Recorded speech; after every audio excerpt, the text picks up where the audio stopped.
And this is Yamashita's gold.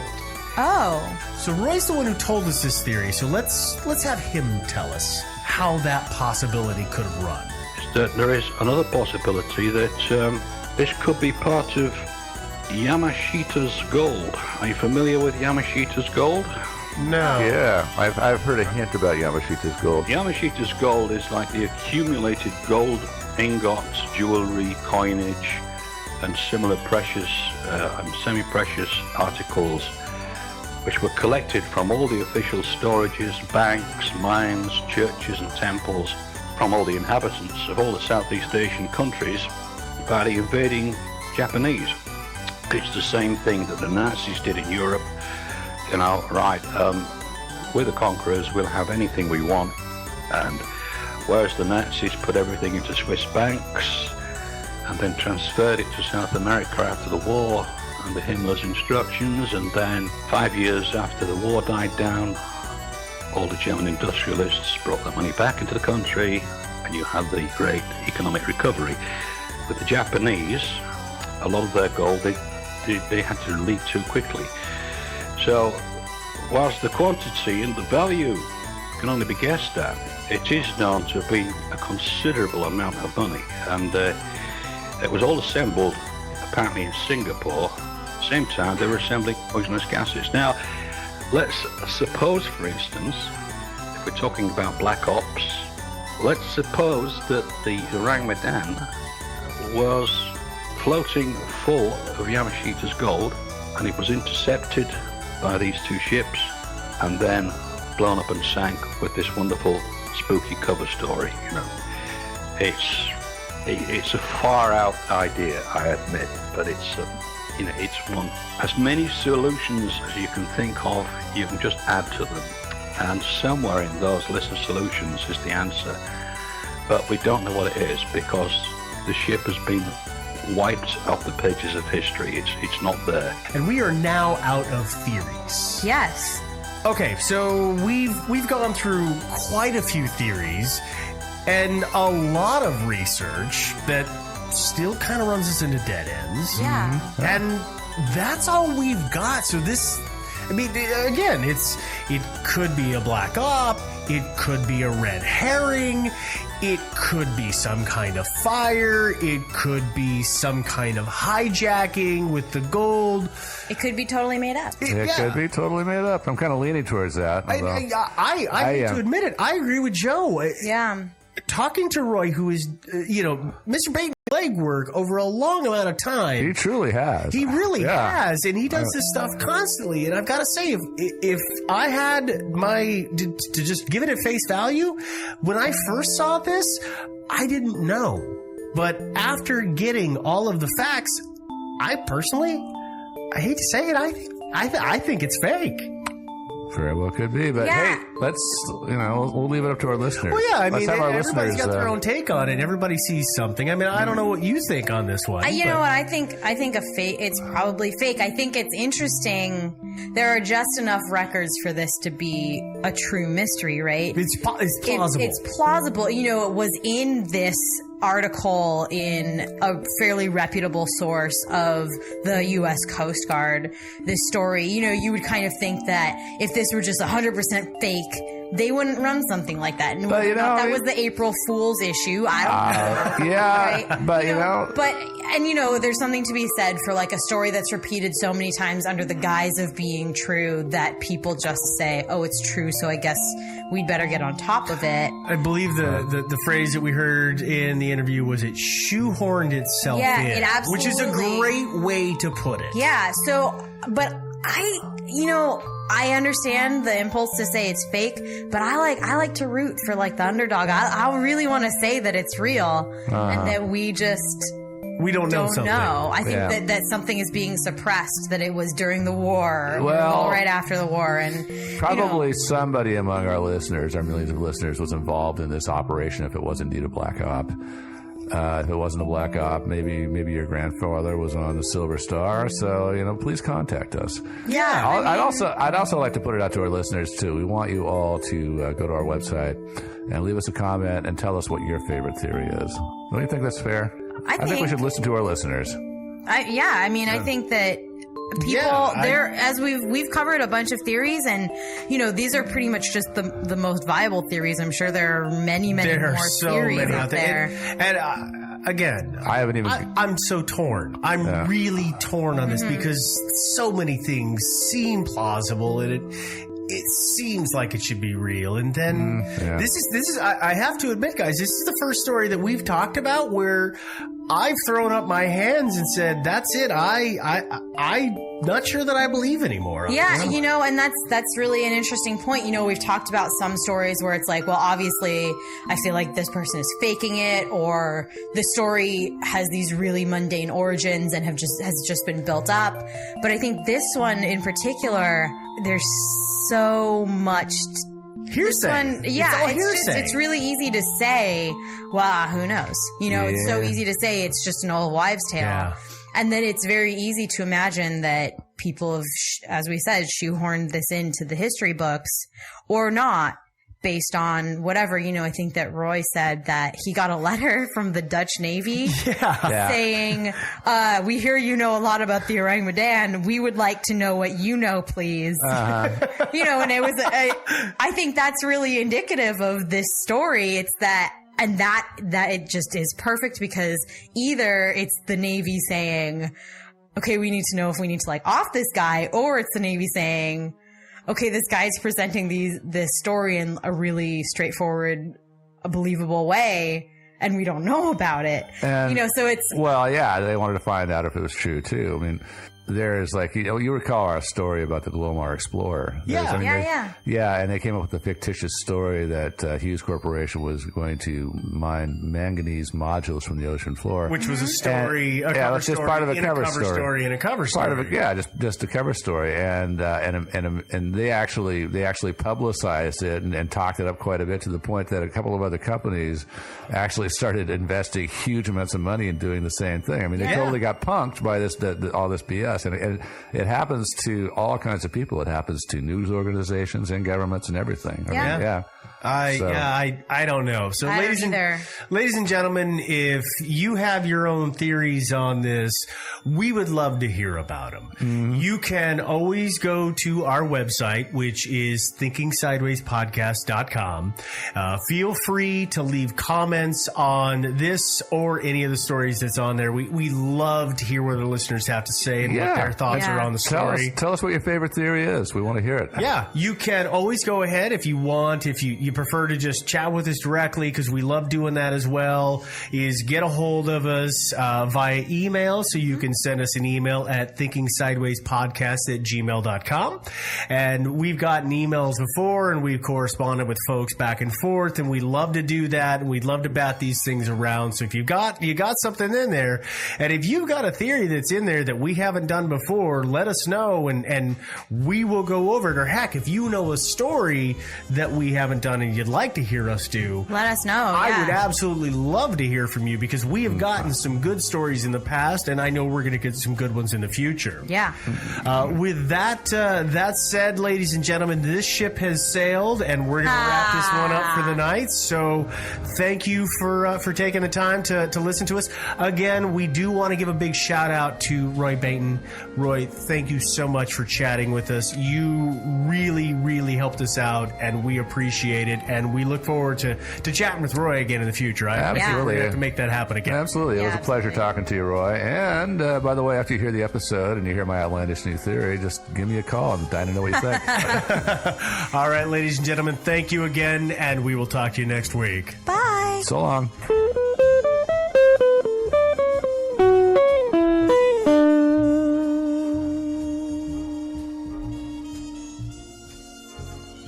This episode of Thinking Sideways is not brought to you by membership patches for groups that nobody has ever heard of.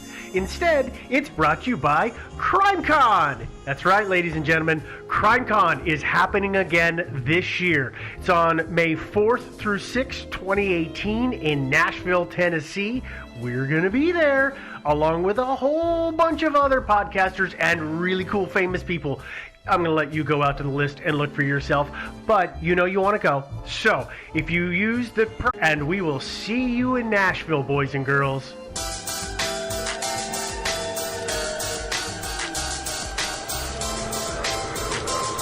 Thinking Sideways.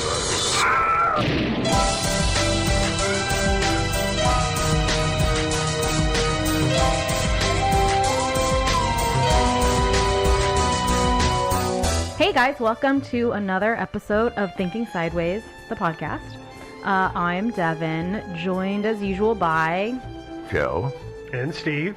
And today we're going to talk about a mystery. Ooh. I know that's different from what we normally do. Yeah. Well, I thought we had this good, recipe we could talk about instead if you wanted. Yeah, a cooking show? Yeah. We should be a travel log. Yeah, we should. In neighborhoods of Portland. Yeah. Today we're going to talk about a mystery we're calling The Persian Princess. And before we get too far into it, I do want to thank Hayden for the suggestion of this mystery. We're going to talk about, it may seem kind of boring, this Persian princess thing, but it has a fun twist ending, kind of. And an attempt, and a really, really bad attempt at a quick overview of the case that you may have already read, because it's also our episode description. In October 2000, a video surfaced in which a man claimed to have the mummified remains of a Persian princess for sale. The investigation that followed revealed not only that the mummy might be a forgery, but also that there might be a murder in the mix, which is the fun twist ending. Da, da, da. There was a dead body in the middle of that mummy, wasn't there? Yeah, well, there usually is. I was going to Not say always. that's typically how it works. It's usually how it works, though. Most often. Okay, ready? Indeed. Okay.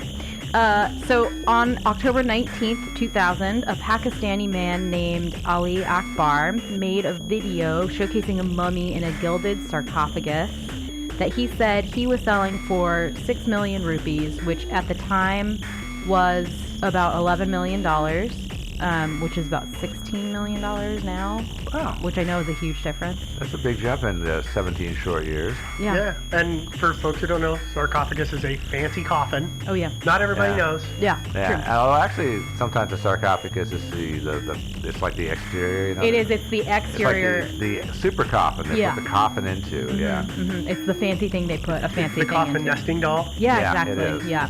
While this interested some people, to be sure, other people thought maybe this was illegal and in violation of the antiquity laws. It's probably illegal no matter how you cut it. It's either fraud, which is illegal, or it's a valuable artifact, which you It's can't also sell illegal. privately. Yeah.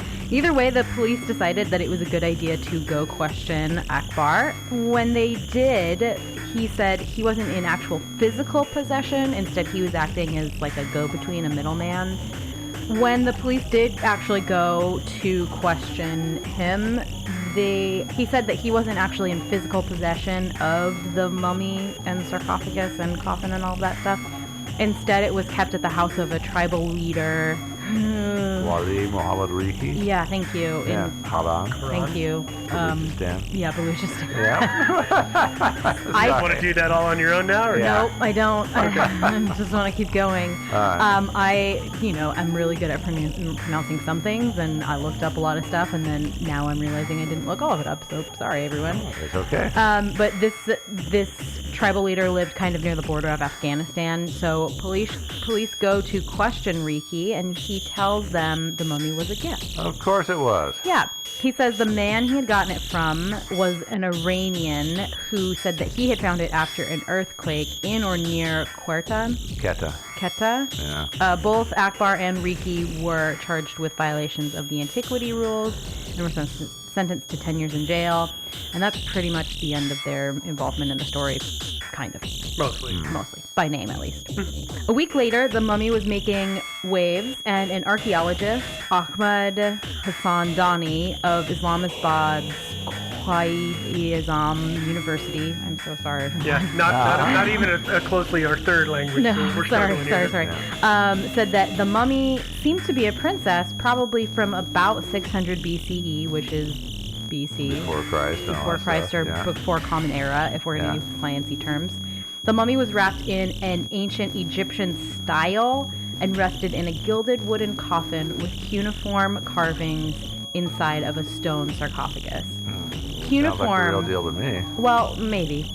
Kind of. Wow. Cuneiform is one of the earliest systems of writing, for those of you who don't know. It was invented by the Sumerians and they made it with this. They had these little blunt wedge reeds. They were basically like little triangles at the end. You split a reed into quarters. And then you would just push it in a different sets of, shapes. But they were all this like weird little triangle-y. People who don't know what this is probably actually seen it in movies, because it's always like 2 or 3 arrows at a time pointing in a direction, and they kind of rotate around. Like it'll be 3 in a row, stacked on top of each other, and then arrows rotate. But people have seen it in a lot of Hollywood stuff. And what you're describing as a arrow, I would describe as a triangle. Right. Oh, it's arrowhead. Yeah, triangle kind. Yeah, same difference. But people have seen it. Hollywood loves to use it to make things look old. Well, because it's old. Yeah, for a more modern reference, if you remember the Predator movies, that's like Predator versus Alien. Yeah. Yeah, that's the kind of writing the Predator did. Kind of, yeah. Yeah, it's kind of it's Predator writing. Well, cuneiform. So they ancient aliens. Well, they probably gave it to us, dude. Yeah. So cuneiform itself actually just means wedge-shaped, so it is that kind of wedge triangle shaped anyway. Anyway, that was a little thing. The wooden coffin had a faravar carved in it, which kind of looks like a guy in the middle of a giant wingspan. It looks super Like an Egyptian. eagle, kind of an eagle symbol, right? Kind of. Yeah. There is a guy standing in the middle of, like, just imagine a giant Egyptian wingspan, like you know what I'm talking about. Mm-hmm. Yeah. But instead of like a head of an animal or something, it's just a guy standing there. A normal human. Yeah, facing sideways. This was a symbol of Zoroastrianism, which is you sometimes see it in Iran still, but it's not really religious anymore. It's been taken over by a secular meaning. Yeah, it's kind of more of just a national symbol these days. Yeah, more of like I think it's Iranian still pride. popular there, but yeah. Yeah. As mentioned, there was a gold chest plate that was written in cuneiform. She had a gold crown and mask on her face, the mummy. There was also a chest, there was a weird leaf pattern almost that was also in gold that was on kind of her chest area as well, which you don't see referenced a lot, but you can see in the pictures. Sounds like a pricey little mummy. Yeah. Yeah. The body was laid on a mat that was covered in honey and wax, which is kind of typical of mummies. Okay. The inscription was translated to say that she was the basically unknown daughter of King Xerxes I of Persia, named Radugana, and she was a member of the Achaemenid dynasty. Actually, basically verbatim, it read, "I am the daughter of the great King Xerxes. Mazarica, protect me. I am Radugana. I am." So one thing I want to point out about this mummy, because I immediately did not understand what she looked like. I had a preconceived notion based on stuff that I see on TV. It's not the dry wrapped mummy. Like, she's encased in the resin and the honey and the wax. Mm-hmm. Like, she is fully inside of this stuff. It's not your typical dry mummy that stands up and walks around on Halloween kind of look. Right, and that's really what mummies were like. And then once you get through that, then you do get to that drier kind of wrapping, although it's soaked in resin and blah, blah, blah. Right, so taking the outer shell off. But essentially they're kind of like cast in resin or something, right? They're like a paperweight. Yeah. Kind of, actually. Like that, and then they push and that's kind of how they keep the gold. I'm sorry, I'm trying really hard not to cover my face as I'm talking about the mask.